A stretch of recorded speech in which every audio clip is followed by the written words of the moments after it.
Fala galera, esse é o Zupcast, o podcast que traz para vocês os bastidores, opiniões e novidades feitos por Zupers que amam tecnologia e inovação. Meu nome é Bruno Perobon, então solta a vinheta e bora começar.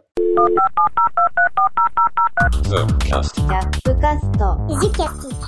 A gente vai falar hoje sobre cybersecurity, é um tema bem legal e bem importante, principalmente nos dias atuais. Vou trazer aqui então Gilmar. Gilmar, e aí, tudo bem? Bem-vindo aí pro papo. Fala, Brunão, tudo ótimo? Obrigado aí pelo convite. Para começar o nosso papo aqui, queria que você explorasse um pouco como que tá o cenário aí de ataques cibernéticos no Brasil. Eu sei que tá bem quente, né, ultimamente. Fala um pouquinho aí pra gente, pra galera conhecer. Bom, os ataques eles não diminuíram, acho que a pandemia potencializou os ataques cibernéticos, até porque muitas empresas elas não estavam preparadas para o remoto. Então, quando houve essa migração em massa para o ambiente home office, muitas empresas acabaram deixando abertas novas vulnerabilidades que foram exploradas. Eu me recordo que em 2019 poucas empresas entendiam que cybersecurity seria um ativo estratégico, igual a gente já tratava na ZUP desde o início, antes de vir a pandemia.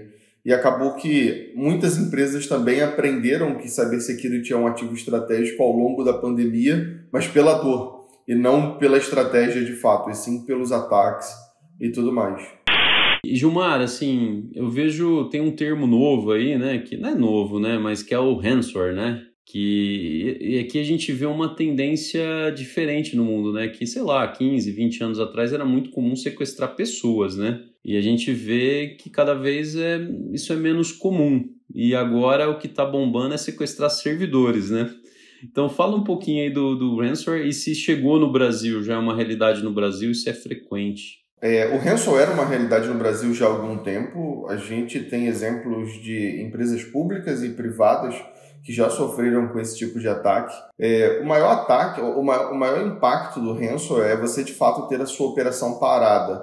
Então, a gente teve uma grande empresa de e-commerce que recentemente ficou cerca de 2 semanas fora do ar, sem conseguir vender absolutamente nada, porque ela de fato estaria com todos os sistemas travados e mesmo com o processo de backup, mesmo com o processo de restauração, é muita coisa para colocar de pé e, infelizmente, o tempo hábil acabou gerando um prejuízo muito grande.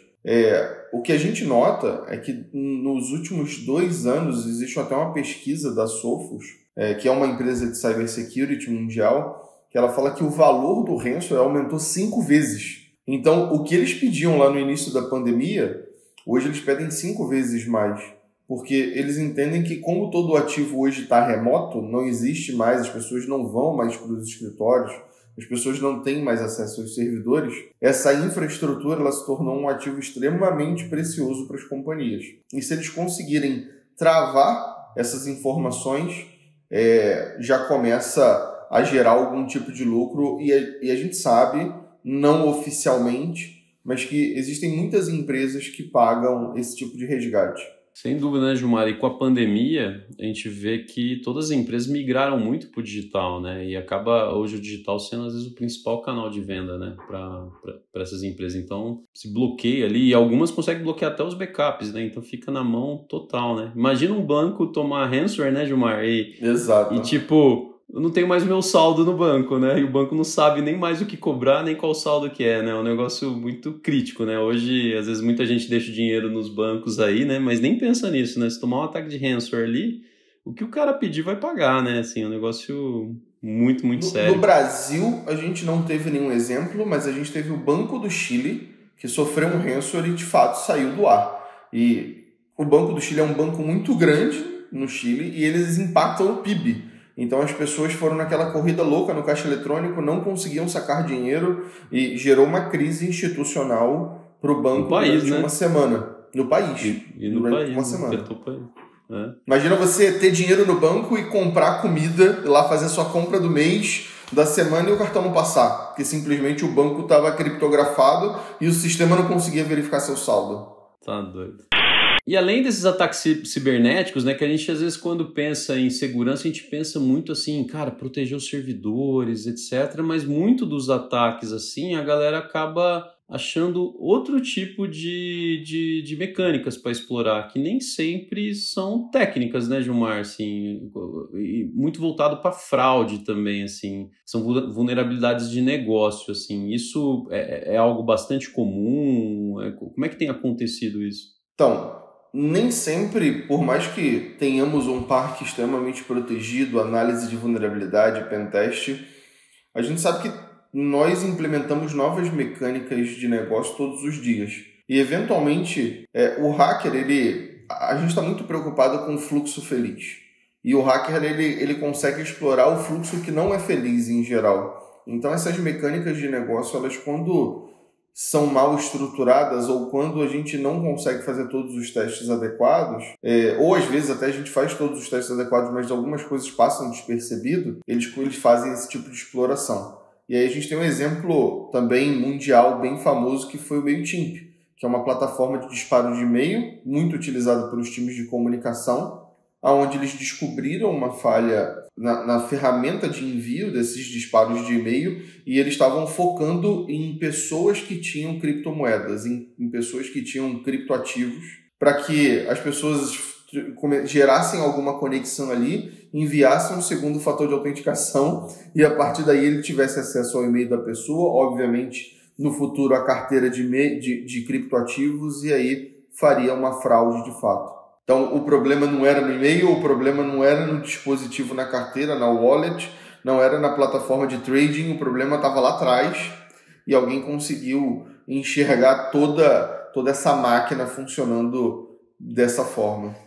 Teve até, eu lembro de alguns casos até de operação que a gente participou, né, que tinha um comando, não um comando, um modelo onde você cadastra uma conta e ganha um saldo quando indica, né, e a galera fez robô para criar um monte de conta e aí juntava e transferia e fazia mó grana, assim, explorando uma falha de negócio mesmo, né. Na verdade não chega nem a ser uma falha, né, quando a gente olha para esses casos é muito mais um abuso de algo que a gente previu que seria usado para o bem e as pessoas abusam tentando ganhar algum tipo de vantagem.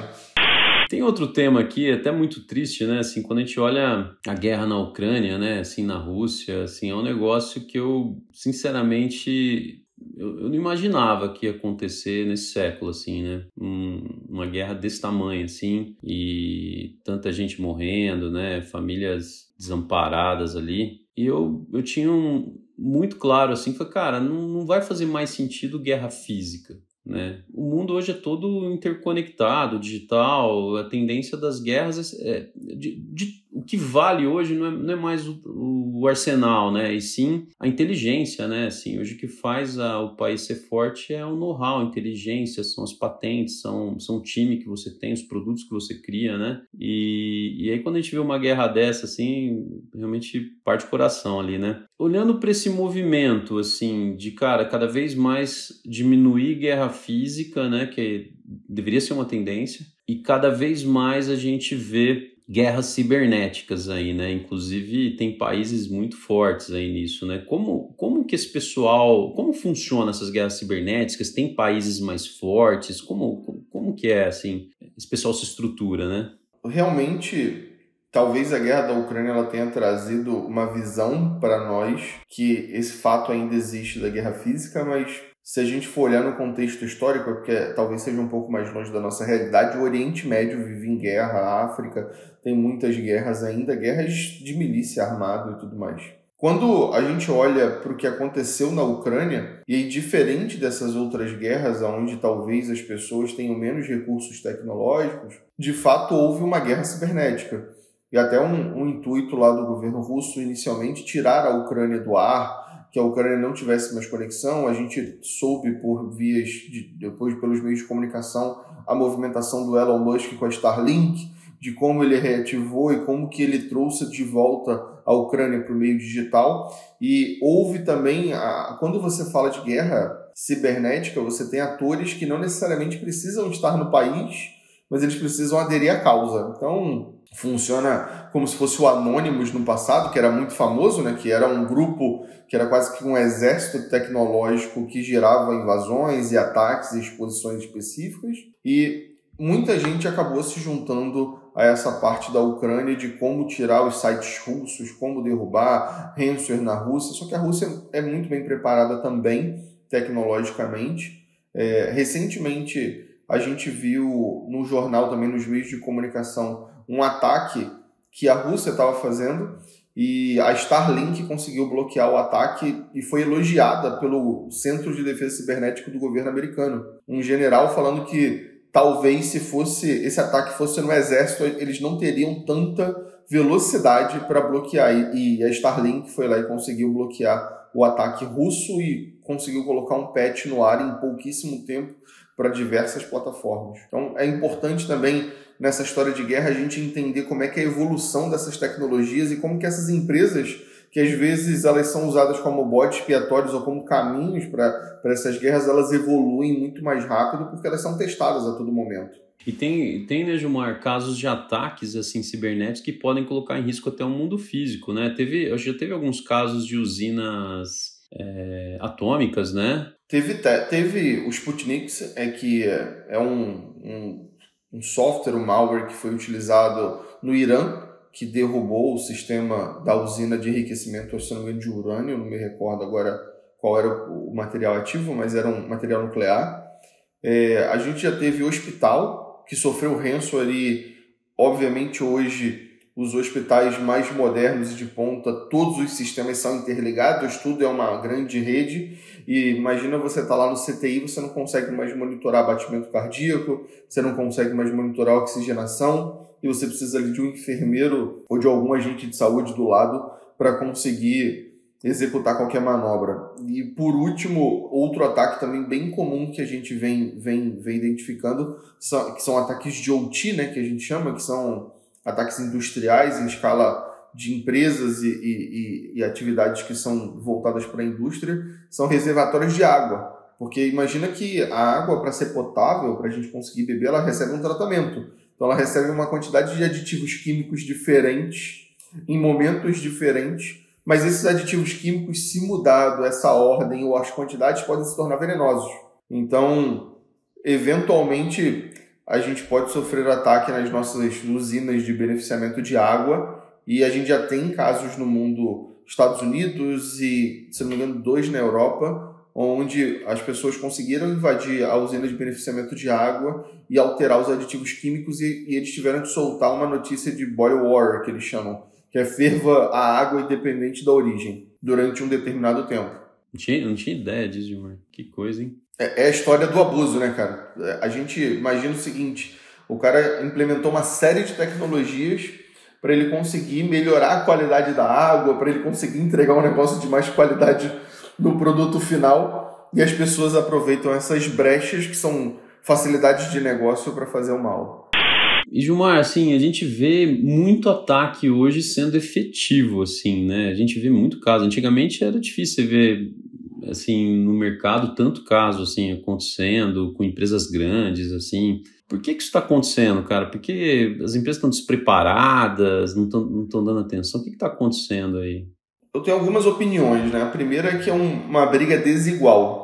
Enquanto você tem um time, e por maior que seja esse time de tecnologia de segurança da informação dentro da companhia, esse time está preocupado com muitas verticais, com muitas pontas que eles têm que proteger, controlar, monitorar e tudo mais. O atacante do outro lado, ele só precisa acertar uma vez para ele ter sucesso.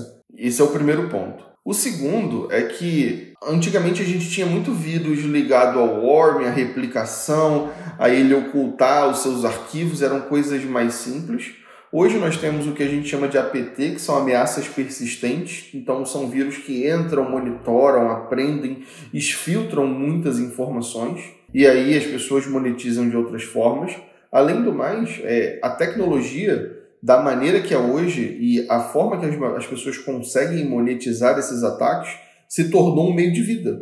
Então a gente vê na mídia algumas operações da Interpol, o FBI e o Europol, uma série de órgãos prendendo pessoas que, cara, têm iates de milhões e milhões de dólares que são provenientes desses ataques, dessas extorsões, porque o ataque em si é o primeiro passo para o final, e o final se resume a extorsão e pagamento de Bitcoin.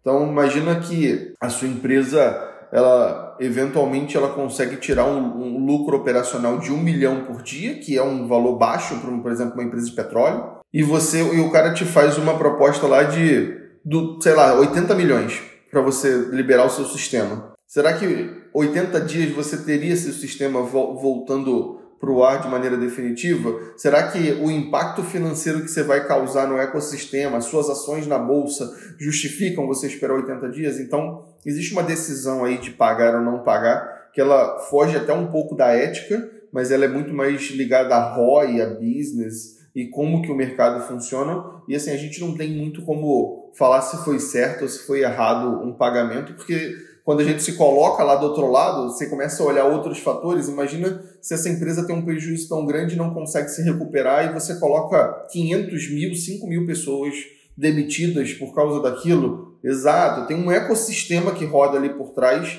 E aí fornecedores, né, com funcionários. Exato. Não é fácil não. Porque se ninguém pagasse, em teoria acabava, né, com os ataques de ransomware, mas não tem como, né, cara? Às vezes você vai quebrar uma empresa ali gigante, com um monte de família, né? Realmente é difícil julgar ética. Eu fui num evento e eu tinha essa mesma visão, tá, Brunão? De não pagar. Não negocio com terrorista.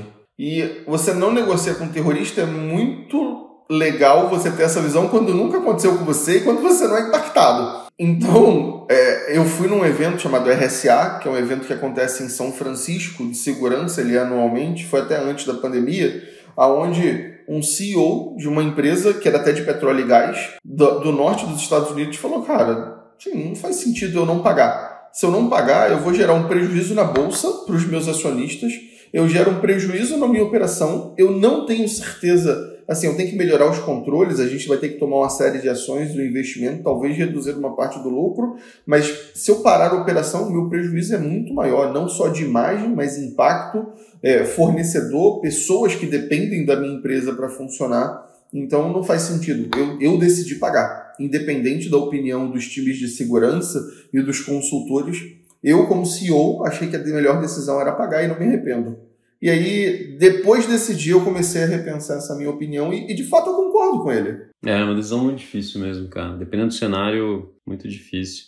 E Gilmar, eu lembro de uma frase que você fala muito, que eu acho muito interessante e marcante assim, sobre segurança, é que você fala assim, no final o trabalho da área de segurança é ser menos atrativo para quem ataca, né? Então, proteger 100% a gente nunca tem garantia, né? É quase uma corrida ali, né? Contra os hackers, né? Contra os fraudadores, etc. Mas no final eles vão no lugar mais fácil, né? Então se a gente for menos atrativo, né? O cara fala, vou ali que é muito mais fácil, né? Então, acho que essa é uma batalha. É uma verdade, essa frase eu uso bastante, é o que eu acredito. Acho que a gente nunca vai conseguir, em prevenção a fraudes e segurança, você nunca vai conseguir acabar com as inseguranças, com as vulnerabilidades. Então, você tem que tornar a sua empresa desinteressante, porque todo ataque ele tem um custo. E quanto maior o custo e menor o resultado, menos interessante ele fica para o atacante. Então, quanto mais difícil for, melhor é